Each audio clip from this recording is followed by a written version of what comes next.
What's good? It's your boy 2K here, and I'm back in the building. Shout out to the movement and everybody who's moving with us. Now, I just did that Saddam Ali versus Jaime Munguia breakdown and prediction. I'm trying to tell y'all, man, that's a good fight, a very intriguing fight. Don't sleep on it. Take your no-dos for that shit. Word up. Now we're going to get into the big motherfucker for tonight, and that's the current WBA and lineal 135-pound champion Jorge Linares versus the current 130-pound WBO titleist Vasyl Lomachenko. And also, Vasyl Lomachenko is widely rated as a top 3 pound-for-pound fighter, right? Now, of course, Linares' last fight was against Mercito Justa in January of this year. Now, this was a particular fight that I told cats wasn't going to be a walkover fight for Jorge Linares. People looked at it, they said, oh, you know, Mercito Justa, he's moving up from 130. Oh, Linares is gonna run all over him. Ah. I was telling cats like, nah, bruh. Justa is a tough Filipino fighter. Actually, Justa was seen to be one of the next rising stars, one of the next rising Filipino stars anyway, besides Nonito Donaire, behind Manny Pacquiao at one point in time. But then, you know, people assessed his skills and started to realize that, well, he's not really as skilled as we thought he was. You know what I'm saying? He had the potential, but he really didn't fall into this particular role of a great fighter that we thought he was going to be. So, we'll retract that statement. He's not going to be one of the next Filipino stars. But he kept his ability to be resilient, durable, and tough. You know what I'm saying? And this is exactly what I tried to tell people. You know, even though he's moving up to 135, he was still a very tough fighter. You know what I'm saying? A very hard will and determined type of fighter. And he's got some skills, man. One thing I seen in that fight against Linares was Mercito Justa at times commanded with his jab. Now, while I had Linares winning like 9 fucking rounds, you know what I'm saying? I knew the fight was going to go the distance, and I knew Justa was going to give Linares a little bit of trouble, and he did with that jab. The only problem is, while in certain rounds, Justa was winning the ring generalship battle behind that jab, he didn't have the type of movement that you would want your boxer to have who's utilizing the jab from the outside, right? You know, you want him to have the kind of movement like a younger Erislandy Lara, right? A younger Floyd Mayweather, you know, moving with the jab. How Miguel Vasquez used to move down at 135 when he was ruling the roost at lightweight, right? You would want your boxers to move like those guys when they're trying to command behind the jab from the outside. Justa, not only did he not move like that, he didn't move properly based on what punches he was throwing. While he did have movement, it wasn't proper movement. Let me explain. When you throw a jab, and you typically want to follow up with the straight right hand or the straight left hand if you're southpaw, right? Or if you throw a double jab. Essentially what you want to do is you want to pivot, give your opponent angles, and then continue with a combination, then get the fuck out of there, right? That's essentially what you want to do as a boxer when you're trying to dictate the pace and win the ring generalship battle with the jab, right? You either pivot or step to your left, step to your right. Preferably, you want to step to the side that is not your opponent's power side, right? Well, what Justa does is similar to what Amir Khan does, and what his problem is. When he jabs, or he throws the 1-2, or he double jabs, he moves straight back. That's what Amir Khan does. That's why he finds himself in trouble. Go watch the Lamont Peterson fight. Amir Khan kept moving back. That's why he's trying to push off on Lamont Peterson, because he wasn't moving properly. He was still within that center line, but moving back, so it allowed Lamont Peterson to just keep coming forward, right? I mean, your target is still in front of you, so you can just keep moving forward. This is exactly what Jorge Linares was doing, right? While Jorge Linares is seen as a boxer puncher, he was actually stalking Mercito Justa at times whenever Justa was commanding with that jab, right? So when he was moving straight back, Linares was just moving straight forward. That's when this motherfucker would unleash a goddamn 12-punch, blazing fast combination, and he would land maybe 4 or 5 of those shots on Justa. So whenever Justa was throwing that jab and actually landing it and commanding it, the fact that he didn't move properly with the punch that he selected to throw, it kind of covered up his productivity with what Linares was able to do with those blazing fast hands, because that's the last thing we would see. But see, real boxing enthusiasts like myself, of course, were able to pinpoint shit like that. That jab was actually working for Jester. But other than that, you know what I'm saying, he was still tough. He got hit with a lot of shots, you know what I'm saying, and fucking he stayed 12 rounds. I told cats it wasn't going to be a knockout, right? But that jab is going to be something that I'm going to come back to as it pertains to what Vasyl Lomachenko was able to do against this guy later. Of course, Loma's last fight at 130 pounds was him defending the title against a guy whose name I will not mention. A guy who has become so fucking irrelevant right now. It's not even funny. You know what I'm saying? I actually got news on that nigga. 3kingsboxing.com. We reported some shit on that dude. I'll say his name in that video. You know what I'm saying? We reported some news on that dude that pretty much tells us that he's indirectly retired.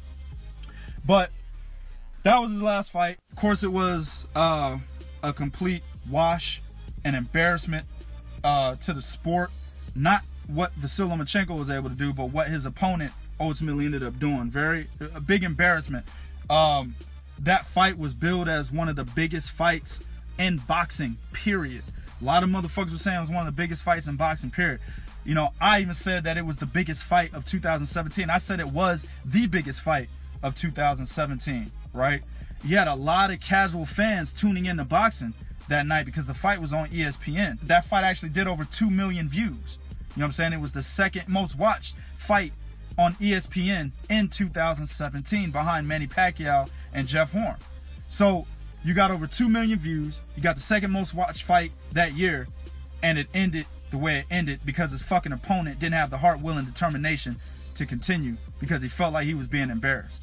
So it was an embarrassment to the sport what happened.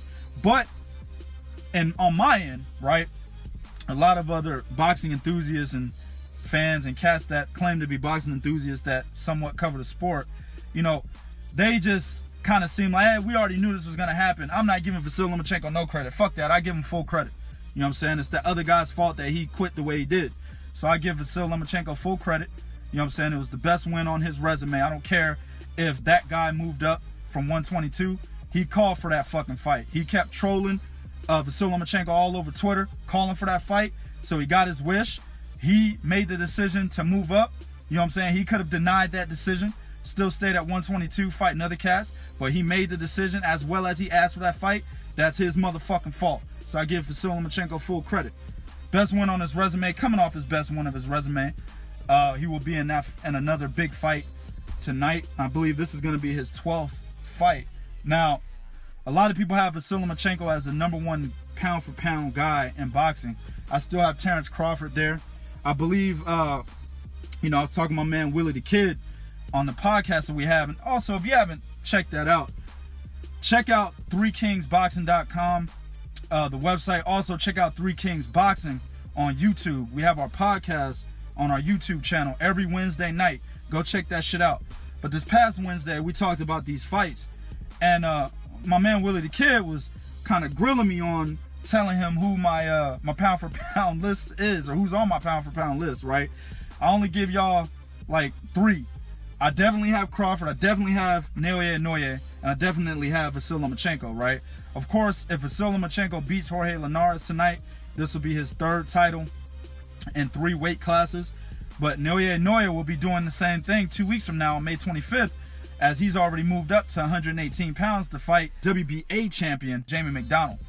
So while Jamie McDonald's not as good as Jorge Linares, he's still doing the same thing that Vasyl Lomachenko's doing. Jamie McDonald's still one of the top fighters at 118. He's not a bad matchup. He's not a bum. If any stretch of the imagination, he's a little above average fighter, B- level fighter, and he's a good matchup. He's a good fighter. He has some pretty good matchups with I can't remember the guy's first name, but his last name was Solis. He had 2 fights with him. And that Solis cat, he's pretty good. You know what I'm saying? So Naoya Inoue is going to be doing the same thing, right? But so I tell you straight up, those guys are definitely within the top 5 of my pound-for-pound list. So, you know, wherever you have Vasyl Lomachenko, the one loss, in my opinion, I can't put him at #1 because he has a loss, right? And we still have not seen him fight against a style. Doesn't matter if he beat, you know, the guy he beat last December, who is the best fighter on his resume, who is still actually on the pound for pound list for whatever fucking reason, right? Even though he beat that guy, he still has not fought the fucking style he lost to. So that still sits with me. Also, he has a loss while these other guys are undefeated. That sits with me. So I can't put him at number 1, right? But anyway, a lot of people see him as that. He's one of the more exciting fighters in boxing. Definitely, right? His style, his ability to move, his footwork is graceful. It reminds you of a young Manny Pacquiao, but it's better than that.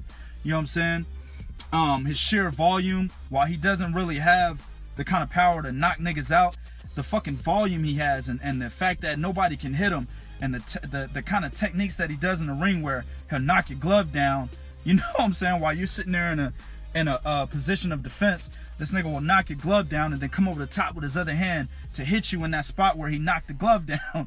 You like tactics like that, you know what I'm saying? I mean, it's things that we haven't seen in the ring for a long time. I think Henry Armstrong, Homicide Hank, he was one of the guys that used to knock your glove down, right, at 135, ironically, back in the day. You know, like I said, we haven't seen movement like this since a young Manny Pacquiao, right? The angles that he throws at his opponents. I told cats before, and I'm gonna tell you again. I said the only way Loma loses, of course, you still got the Orlando Salido fight where he pretty much bullied Loma. And then later on in that fight, Loma ended up coming back to the point where if it was a 15-round fight, Loma most likely would have got the nod. But it took him a little while to adjust to the bulliness and the sheer size of Orlando Salido. Salido came in as a motherfucking welterweight or junior welterweight for that fight, right? So if you have that mauling, high pressure, high volume type of style where you're willing to hit a nigga anywhere in the motherfucking leg, dick, you know what I'm saying, kidneys, you hit a motherfucker anywhere, you do whatever you do to win a fight, that we've already seen that particular style beat Vasyl Lomachenko. And I don't care if you really believe that it doesn't matter now, he's evolved into the fighter he is, he can beat that style, doesn't matter. The facts are we still have not seen him fight that particular style. So that style goes down in the books as a style that can beat him, right? There's that. Then I also mentioned you have to have the kind of footwork to match a Vasyl Lomachenko if you're not a high pressure, high offensive, high octane, mauling type of style, right? If you don't have that style, if you're a boxer or a boxer puncher, then your footwork has to be up to par with Vasyl Lomachenko's, because the spots that Vasyl Lomachenko moves out of, you have to be able to move into those spots, or you have to be able to beat Vasyl Lomachenko to those spots, right? Every boxer fights in patterns. Understand that even the smartest fighters box in patterns. Even Floyd Mayweather fought in patterns. What made Floyd Mayweather smart is that he was able to switch up those patterns, right? But every fighter fights in patterns. While I believe Vasyl Lomachenko is a great fighter, I still don't think he is an exceptionally smart fighter. I still believe Vasyl Lomachenko relies more on his athletic ability than he actually does his mental ability, right? I do believe he's smart, but I don't think he's exceptionally smart. I would have put him up there with the Floyd Mayweathers, right? As being one of the guys that play Bobby Fischer type of chess in the ring. You know what I'm saying? He's definitely not one of those type of guys for me. But his athleticism, the fact that he's able to do the shit that he's doing in the ring that nobody else has been able to see in a very long time, that gets him by. And that's why he's making all these fucking opponents quit. I think that the fact that he fights in those patterns that he fights in, he doesn't really switch it up as much. If you're smart enough and you have the kind of footwork that will be able to allow you to beat Vasyl Lomachenko to those spots that he gets into when he's in those patterns, then that's what you should do, right? That's what you should game plan to do. Also, you do not want to get caught in the triangle, man. Manny Pacquiao, I talked about the triangle theory before. Manny Pacquiao and Vasyl Lomachenko are masters at the triangle theory. Manny Pacquiao is still good at the triangle theory, even though he didn't really do it against Jeff Horn, but he sure as hell did it against Timothy Bradley and fucking Jesse Vargas, right? What the triangle theory is, you have pretty much 3 points in which you're going to pivot that pretty much form a triangle. And your ability to pivot keeps your opponent in the middle of those 3 points, right? Also, not only your ability to pivot, but your opponent's non-ability to have the footwork to match where you're going to be next, so he's kind of stuck where he's at, right? That's what the problem is in this fight for Jorge Linares. He's the bigger guy.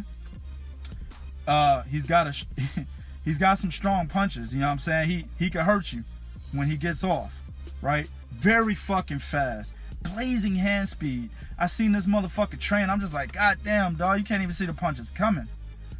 But what makes it not as effective as it should be is the fact that Jorge Linares does not have great or even good footwork, dog.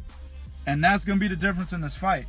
While Jorge Linares is still trying to find his spots to be able to plant himself to throw those shots, understand he has to plant himself first before he actually throws those blazing lightning flurries, right?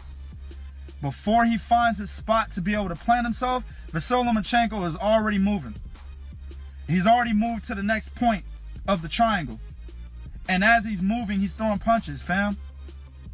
There's no way, in my opinion, that Jorge Linares will be able to keep up with the movement and the volume of Vasyl Lomachenko. It's not going to happen, man. And that's why I didn't really want this fight to happen, because I already knew that Jorge Linares does not possess the footwork to beat a Vasyl Lomachenko. He's going to be stuck in the triangle all night unless he quits, gets knocked out. You know what I'm saying? One or the other. But he's going to be stuck in the triangle all night. I think there will be moments where he catches Vasyl, of course. I mean, every boxer is going to go out there and get hit. Even Floyd Mayweather got hit. Even Nicolino Luce got hit. Willie Pep was beaten, right? Nicolino Luce was beaten. These are some of the best defensive fighters all time. So everybody goes in the ring and gets hit. You see what I'm saying? But it won't matter unless he actually hurts Lomachenko to where it stops his rhythm, it stops his pattern of movement, and it stagnates him. And then Jorge Linares can jump on top of him. That's the only way. So essentially what I'm trying to tell y'all is a guy who really doesn't rely on his power will have to rely on his power in this fight so he can catch the guy, right? And make him stop moving. Immobilize him with his power enough to make him stop fucking moving. That's really what Linares is relegated down to when you look at this fight on paper, simply because he just doesn't have the footwork to match Vasyl Lomachenko and to get out of the triangle, man. Man, I got Vasyl winning this fight with ease. Like I said, I did not want this fight to happen. It's an elite level matchup at 135. It's for the lineal title. And the WBA title at 135. So I'm gonna watch it, of course. Also, I gotta watch it. I own a website. You know what I'm saying? I co-own 3kingsboxing.com. So I gotta watch these fights to cover them. You know, get the information out there on here on my channel to you cats. But you know, deep down, I'm like, this is an easy fight. It's an easy fight, man, on paper. Now, it's boxing. Anything can happen, right? Anything can happen. But when you look at the styles and you compare and contrast them, and you come up with a well-educated analysis of those particular styles, it's an easy fight, man. I got Vasyl Lomachenko. I'm not sure if he makes him quit. I'm not sure about that. A lot of people talk about Linares' knockout losses in his career. Vasyl Lomachenko, he doesn't have the power of what Antonio DeMarco had whenever Linares was beating the shit out of him, and then all of a sudden DeMarco just started landing these shots that hurt Linares, which ultimately ended in a TKO. And then the other cat, I can't think of his fucking name right now, that knocked him out prior in his career. But he doesn't have that kind of power. I mean, Vasyl, like I said, he's sheer volume. He has enough pop to keep you honest, right? And that's what happened to that guy he fought in December. He kept that nigga honest. The pop, the snap on those shots was just like, fuck, let me reset, right? I think you're going to see Linares resetting like a motherfucker. So there's a possibility he could quit because he's gonna have to keep resetting. But I'm not exactly sure, man. One thing I want to get out there too before I end this shit, or actually before I go into the undercard, a lot of people talk about the weight and the size difference. While Jorge Linares is the bigger fighter, Vasyl Lomachenko fought at lightweight in the amateurs. Lightweight in the amateurs is 132 pounds, dog. So the weight is not going to matter. Of course, lightweight in the professional is 135. So this is nothing to him. Plus, given his style, weight will never be an issue unless the fighter he's fighting is, again, like the Orlando Salido type of fighter. And that's not Jorge Linares. You know what I'm saying? So he don't have to worry about that in this fight. The only thing that weight could do is when he gets caught, it hurts him. So we'll see. That's the only elephant in the room. Can Linares hurt Vasyl Lomachenko? If he can't, it's an easy win. Let me go ahead and go into the undercard real quick. There's some pretty good fights on here. Some prospects that I want y'all to pay attention to. First one's going to be Carlos Adamez. This is the Dominican prospect, 13-0, 11 knockouts. He will be fighting Alejandro Barrera. Fuck you if you don't like my Spanish. You know what I'm saying? He'll be fighting that cat. Now, that name should be familiar to you. Alejandro Barrera fought Errol Spence, I believe, after the Chris Van Heerden fight, before the Leonard Bundu fight. I'm not looking at it, but I believe that's when he fought him. And if you remember in that fight, Errol Spence showed vulnerability to the right uppercut. Alejandro Barrera landed a flush right uppercut on Errol Spence pretty much at will. Before that fight, Spence showed a vulnerability to the jab. Chris Van Heerden was landing a jab at will on Errol Spence. So these were two guys that actually found a home for punches, but they just couldn't muster the body attack, so they ended up getting knocked out. So Barrera, while he lost his last fight, he's not a bad fighter. This will be a good step-up fight for Carlos Adamez. The nigga, if you go to his box rec, the nigga looked just like Jeff Left Hook Lacey, man. In other pictures, he don't look like him, but his box rec photo, he looked just like Jeff Left Hook Lacey. And apparently he got the same kind of style, dog. So it is what it is. I hope the same shit doesn't happen to him that happened to Jeff Left Hook in his career. You know what I'm saying? But we'll see what happens.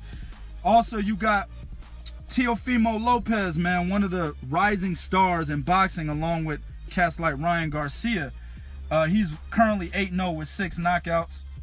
He'll be returning. Definitely take a look at that cat on the undercard. Real good fighter. And then, of course, Michael Conlan will fight another lamb that's getting ready to be sent to the slaughter. You know what I'm saying? He'll also be on the undercard. So pay attention to those fights. Definitely Teofimo Lopez, Carlos Adamez, and Michael Conlan. Some pretty good fights. Again, I got Vasyl Lomachenko. Man, I'ma say Jorge Linares musters it. He just gets beat 12 straight fucking rounds. So I'm gonna go with Vasyl Lomachenko. Easy, wide, unanimous decision victory. All right? YouTube, do what you do in the comment section. Be real. Let me know what you think about this fight. This is real talk for real fans. One.